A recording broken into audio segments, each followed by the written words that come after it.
The 2018 version of Midnight Dreams made with Bitsy used dialogue all over the place. You could pick up these thought bubbles which would give you some inner insight into the player character, and there was like one dude you could talk to. More importantly, picking up all these thoughts would eventually give you some extra context for the ending sequence.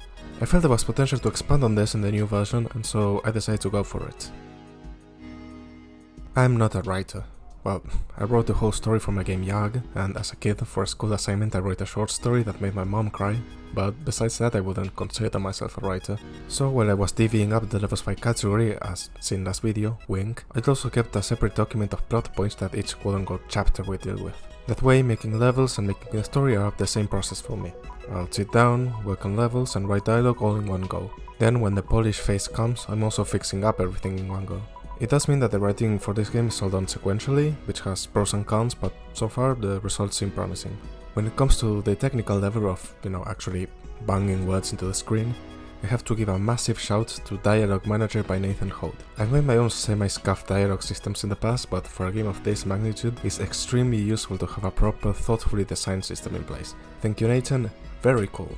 Another thing you may have noticed, especially if you play Animal Crossing, is that the dialogue blips and bloops seem to kinda sorta match what is being said if you try to listen for it.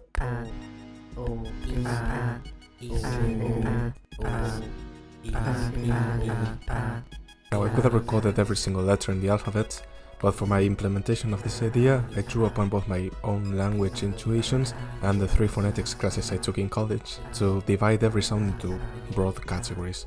Ma, na and na are all nasals, so I recorded one nasal sound to stand for all of them.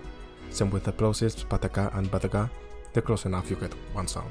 Not all of these are strict phonetic categories though. Fa and sa are both fricatives, but I felt F sounds nothing like S, so they should get their own categories. Doing this, I managed to get 8 sound files to more or less represent every English letter plus one from Spanish instead of having 27 sounds. I don't know, I thought that was pretty neat.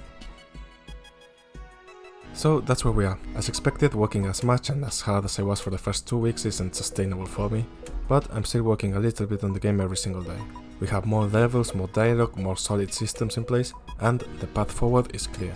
Just gotta keep chipping away at it, and before you know it, there'll be a game out there for you to play. On that note, I've been thinking hard about a future playtest to make sure the game's neither baby mode this year or I can beat Patrick's Parabox with my eyes closed and my hands tied behind my back challenging. I don't think we're quite there yet, but it gets closer every day, so I wanted to take a moment to ask you what you think would be the best way to go about this.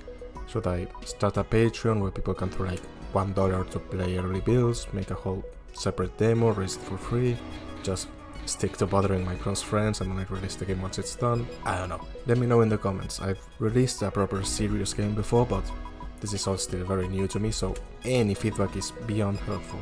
Alrighty, and with that, that's the end of this devlog. See you soon.